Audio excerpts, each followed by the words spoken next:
Hey, what's up everybody? Mike here, back with you for another video. I've been wanting to make this video for a long time, and for many years I've made this video consecutively. However, with the start of the business of my accounting practice in 2022, and just everything else going on, that consistency fell by the wayside. But I've been following investment channels for many years, and I love investing personally, as many of you know. Besides, doing an accounting and taxes for a living, investing is one of my favorite passions. And I've been tracking this residual income through dividends for, oh gosh, I think I've been doing this now. You're going to see on the spreadsheet on screen. This is going to be year number 11 or 12. Okay, so yeah, as of 2025, we've been investing consistently for about 12 years. And I'm really excited to see what the future holds. You're going to see, I want to introduce a few new accounts into this and just give you a broad overview of how something small can grow to something large. And it's really comes down to consistency. None of my investments I have a few investments that have done really well, but I wouldn't say it's a home, I didn't hit a grand slam on anything. It's more so just being consistent, of being able to put money into the account, whether it's every month or every year. We don't necessarily put money in every month, but if maybe it's every quarter, or sometimes it's like once or twice a year. But I'm trying to get back on that path of consistency, just from an investment standpoint. But the idea of this video is just to show you that you can start with something small and it can grow over time. And so with this spreadsheet that I have on screen right now, you're going to see that we started this journey back in 2014, and I only had one account at the time. You're going to see a couple new accounts have been added to the mix. And the first year we started investing, we only made like $420, and it wasn't a lot, right? But over the course of several years, you can see that growing into the thousands. And now in year 9, I think I did my last update on this topic either in 2021 or in 2022. Well, no, I think it was 2021. I can't remember, but it was in 2022. One unique feature about 2022 is when I started my accounting practice, I did not invest anything because my income at least went to zero.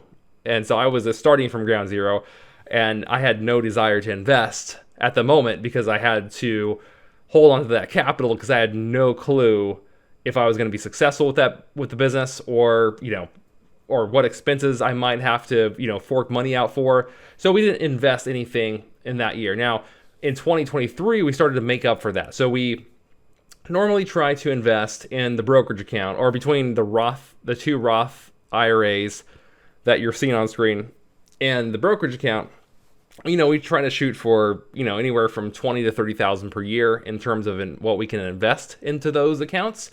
And then, obviously we have other retirement accounts as well, but it's in terms of these accounts though that I'm really building up a dividend income for the most part, that, we had not invested, we had not invested for the entirety of 2022. So you're going to see though in 2022, that we brought in close to 10,000 in dividends. So we were really get close to that cusp. But then in 2023, we started to be more strategic with our finances. And for the longest time, we had some additional savings accounts. But, one thing I would kick myself for, because I wanted to cover the good and the bad here in this video, is we could have been doing things differently along the way. So we ended up reallocating part of the savings to investments to build up a stronger income stream, because with the inflation of what it was since 2020, we're basically just watching our money erode, right, through the devaluation of the dollar, and that's no bueno. And so we started to reallocate those funds, and that certainly helped. So we went from 2022 from making just under 10,000 dividends to nearly 15,000 in 2023. Now, you're going to see a massive change from year 10 to year 11. And why is there such a huge change? Did the dividends magically just go up that much? No, not by any means. And you can see on the brokerage account that they go up a little bit every year. You can see, and that's because we're investing more, but also those shares are also paying more. So there's a mix of both. And currently, and I'll talk about kind of allocations and whatnot here in just a moment, but that you'll see a steady trend. But most of the higher yield comes from being able to invest more. That's realistically where that's coming from. And the rest of it is picking up from the passive income that's being generated. But I will tell you that dividend investing is very slow. It takes a lot of money, but the results are pretty amazing over time because it's truly money you do not have to work for ever again. It's life-changing. And now, so in year 2024, what happened? Why is it such a big difference? So 2022 was the first year I started my accounting practice, and not knowing how I was going to do, we were very conservative with our money. We pulled through for the first year, and then in the second year of my practice, things really took off. I brought on about 100 new clients, and the income I made just started to exceed what I used to make before I started my accounting practice. And in year in 2024, we did even better. So over time, the ability to make more income, you're able to invest more. And that's what you're seeing here. In fact, realistically, and this is not often talked about, but one of the advantages of what I do for a living is I get to basically see what people's income compositions, and even before I started my own accounting practice, what I noticed is that the people who had the most invested also made the most money. I mean, it's just what it is. So my goal has always been, and maybe I didn't initially think about this. I didn't think about it this way initially, but I realized the best thing I can do to increase my dividend income was actually to increase my income. And for me, the best way to do that was launching my own business. And luckily it was successful, and it's, knock on wood, it's still from year to year, but it's doing great. I have about, starting from ground zero, I had, nobody working with me. Now I have about 5 or 6 people working with me, helping me in my firm, in my practice, and that income stream continues to grow. And so with that, I was able to open up an additional brokerage account, which you're going to see brokerage number 2 on there is 100% income focused, whereas brokerage 1 is kind of a mix between growth and income. It's not quite 50-50, but it's not too far from it of growth income, because we realize it's not necessarily the best to invest just for dividends. It's really wise to invest for growth as well, because you might be missing out on much higher returns. And I learned this over the years. I did not know this when I first started, but if I could go back and change things, I would have invested even more in growth, 10 years ago, and watch that rise, through ETFs like VGT, which is the Vanguard Technology Fund, or growth funds, things like that. Just getting in, those are just ETFs, by the way, but just to get that income up, or to get the overall account balance up, because later on, if you can grow the underlying asset value of those assets to a larger dollar amount, when you're closer to wanting to retire or tap into those funds, you can then sell those off and convert them to income investments. So there's a possibility, nothing's guaranteed, but there's a possibility that those investments are going to grow at a much faster rates if they're in growth. So you can maybe get 10, 15, 20, 30, or even 40% returns on your money. And it can compound very quickly if you have the right investment mix, right? When going back to, I know I'm kind of all over the place in this video, guys. Sorry, I'm just off the cuff because I'm very limited on time. It's the start of tax season. It started my busiest time, but I wanted to make this video because I've been really thinking about this. It's been weighing on me. I'm like, I really want to give an update, and hopefully this inspires somebody.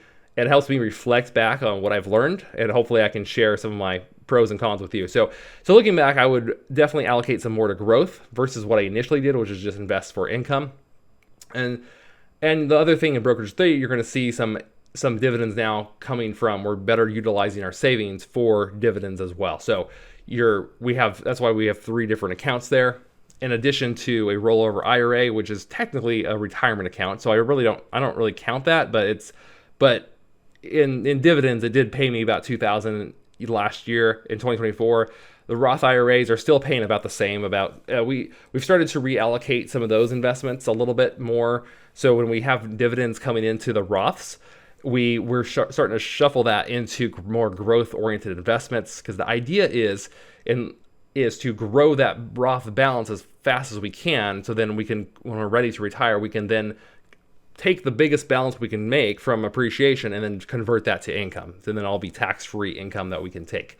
So will it make us rich? No. I mean, those accounts don't have enough money in there to like move the needle a lot. But if we can make $1,000, $2,000 a month passively in the future, or a little bit more, that'd be great. That's kind of my overall goal with that. At some point down the road, depending upon how much we can grow that. Now, with our investment mix, so with the first brokerage, like I said, it's a mix between growth and income. It's about 50-50 in that regard. Brokerage 2 is completely income, and I'm not one to. There's a lot of people who will reinvest their dividends, and I do believe in that, but I don't necessarily do that. And then I'll explain why. So, if it's on a drip, like there's nothing wrong with a drip, but I just don't like to invest that way. I would rather get the cash and then reinvest it myself, because if those shares aren't producing, if that same stock's not producing enough value, I would rather move the money into something else. So a lot of times what I do is I've been starting to use some of the funds from Brokerage 2 to help me expand my business even faster. So this is a new concept and I could do a whole video on this, but so instead of reinvesting dividends into more shares, I found I can get a much, and I want to emphasize higher return here. If I take that money from dividends and I put it back into my own company that I own 100% of, I can get a better return on that money. And I've been able to get returns of anywhere from 30 to 100% on my money in the same year by doing that. So it's pretty spectacular. So I do believe in reinvesting all my dividends, but I don't invest them in the traditional sense of just purchasing more shares. So just keep that in mind. That's been working really well, and something I wish I would have thought of years ago. But you learn over time, folks. There's good and bad in these things. So in 2025, it's going to be I think 2025 is going to even be a lot different. So in 2025, I'm expecting to make over $40,000 in dividends for the year collectively. It might be a little bit more or less, but I think it's going to be between 40 to 45 in dividends, and that's like groundbreaking, because that would be among all those accounts. So because we can't, obviously, can't touch the rollover IRA, never touch the retirement accounts, can't touch the Roth, so I don't touch that. I mean, I could pull the contributions out, but why? I'm not gonna touch it. But essentially, so everything else that's being produced, the brokerages, numbers 1, 2, and 3, those are the ones that I can actually, if I want to use that money, I can. Do I use that money? No. It's all about reinvesting. I look at it, I view it from the way, this is not my money. If I want more money, I need to go make more money. And it's been serving us very well by doing that. It's really hard to do that, especially sometimes in this economy, but we've found ways to use those dividends, and if we're not reinvesting them in shares, then we're also looking at saying, okay, well, what else can we do with that? So one thing I did, becoming self-employed, when you become self-employed, you're the business. You are the one running the business. And if something happens to you, your income goes poop, it's gone. So one of the things I did, and the older you get, the cheaper it is to do this, is get a disability insurance policy. So for whatever reason my health goes by the wayside, I will now have an income for the rest of my life, regardless of my health, who knows? I hope I never have to use it, but I'm using a small portion of those dividends to buy insurance so that if something does happen to me, if I get hurt, or if I just, what if I have a stroke, and it does happen, what if I have a heart attack? You never know what's going to happen to you.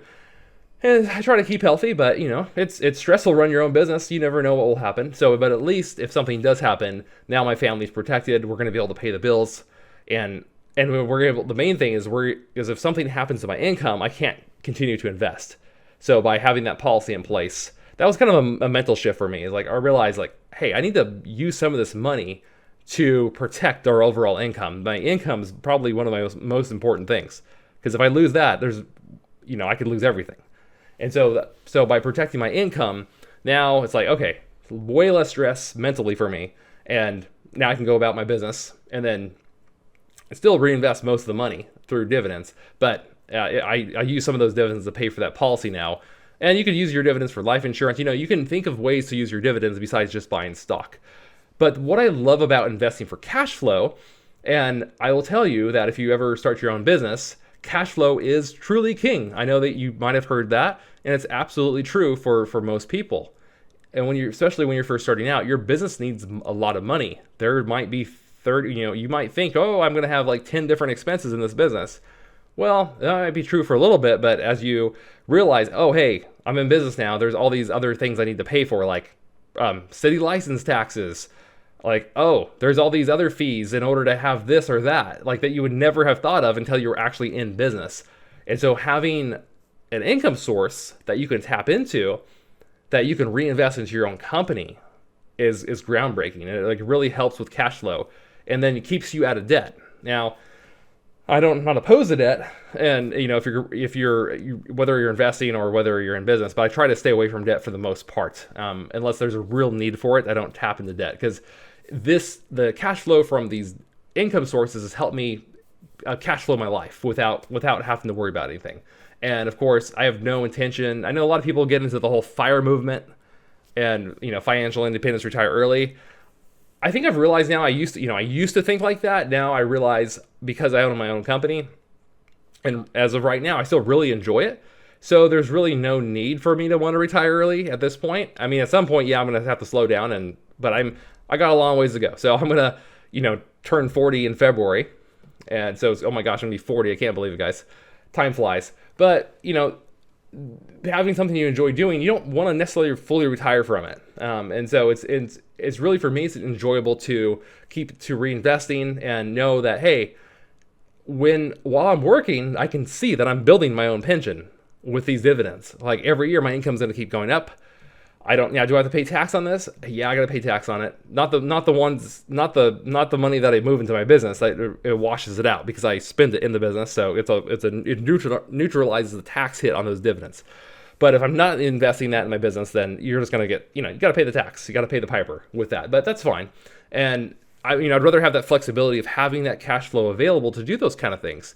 And so I'm very grateful that we have that opportunity. So with that being said, I don't want to keep rambling on this, but so some of the things that I wanted to highlight in terms of brokerage number 2, which is a purely income focused brokerage account, is that look at that is being diversified through some call option ETFs portfolio itself. But let me find some of these investments that are in there. So some of the call option ETFs that I've learned about, and I had to watch other people's channels to learn about these different investment sources. I didn't know about these.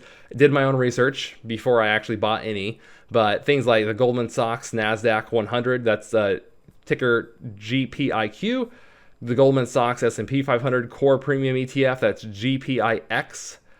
Schedule D is a big one. Really enjoy investing in Schedule D. That's the most popular dividend ETF in the world. I think it's in the whole world. That's the most well-known one. There's a Spider High Yield. That's SPYD. There's also the SPYI is another call option ETF that's been doing really well. The call option ETFs I look out for is I want to make sure they have no NAV erosion, which is NAV stands for net asset value. Because if the value of the investment is going to erode, I do not want to invest in it. I mean, I don't mind if I'm down like 5%, even 10%. I'm fine with that. But if any substantial decrease in the value of my underlying investment, well then to me that's not a good investment. I would like to get that high yield on those investments, but stay at least at neutral or be gaining a little bit of appreciation in them as well, in addition to the yield. So that's what I look for on those. GPQ, which is the JP Morgan NASDAQ Premium Inc. ETF. NUSI, which is NEOS NASDAQ 100. NUSI is the ticker on that. There's the Wisdom Tree Put Right strategy, which is PUTW. That's a good one. Not my best one in terms of appreciation, but so far I'm testing it out. JEPI has been around since I think 2018, 2019. I can't remember when those started coming out, but JEPI is JEPI. EPI, and then NASDAQ 100 income ETF is QQQ, 3 Qs and the letter I. So those are some of the call option ETFs I own like that. And then also in that income portfolio is things like REITs. So so far we have NNN REITs, which is the ticker's 3 N's. So we have I think Vici Properties is how it's said, VICI. We have ADC, which is Agree Realty Corp. That one pays monthly. We have Realty Income. That one pays monthly. EPR, that one pays monthly. So there's different REITs to look at. None of this is investment advice, by the way, guys. Like I've taken my own look at these. I've allocated only a certain amount of capital to each one of these investments to spread out my risk. There's the Alexandria Real Estate REIT, ARE. And then also some BDCs that we're using as ARCC, which is Ares Capital. That's been one of my best investments. I'm very surprised.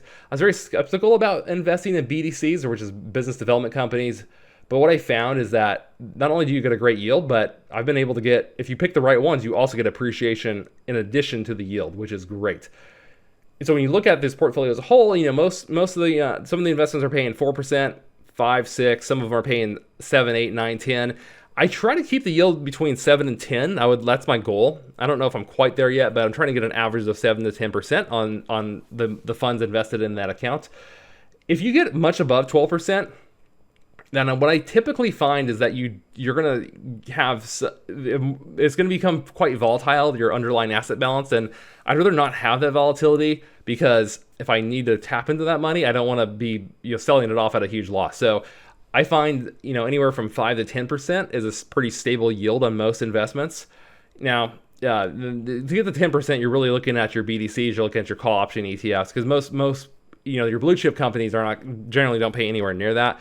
They have growth where they increase the value of the dividends over time, but they're not going to get you to a starting yield of like 10% off the bat. It takes years to accumulate to grow that dividend to a higher percentage on those original share purchases.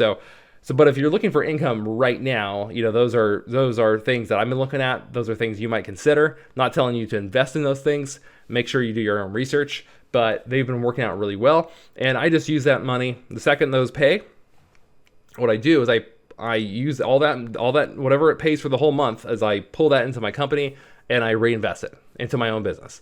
And by doing that, I've been able to grow my practice even faster, been able to take on more help. It's been really beneficial. I haven't had to take on any debt in the business. So this, I guess you're learning, or what I'm sharing with you here, is that you can use your dividends in a million different ways. And you don't necessarily just have to keep repurchasing shares.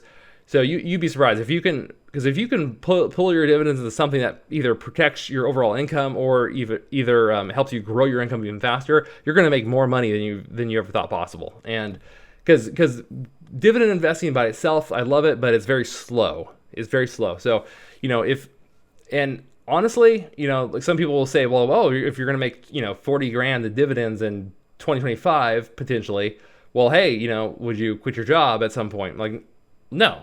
I don't think so. I don't think I would. But until my dividends are at 100 grand a year, I would never consider quitting my job, because I would like to build up a massive asset base. I want to be able to, and very few people can do this, but it's been one of my goals in life it'd be so nice to have this passive income source that keeps regenerating. I don't want to get to a position where I have to sell off my assets unless it's like really dire. But if I could have a regenerating source of income, then that's going to open up a lot of options. So if either 50,000 would be great, but I'm shooting for at least 100, and I got a long ways to go, and that's a lot more hours to work to get that. But I do see it now, because I know if I can go from in the first 10 years, I go from like $400 a month to over 30,000. Sorry, not a month. $400 a year to over 30,000. Then there's a lot of potential there. So I just wanted to make this quick update to show you guys kind of how things are going, and we'll see where it goes. We'll see what happens from here. But yeah, I'm excited to continue to do this, and let me know if you enjoy the updates. Please leave your comments, questions below. And I know it's tax season, so I probably won't get to make a whole lot of more videos at this point. But hey, I hope you enjoyed this one, and I had fun making it. You guys take care. I'll see you in the next video. Peace.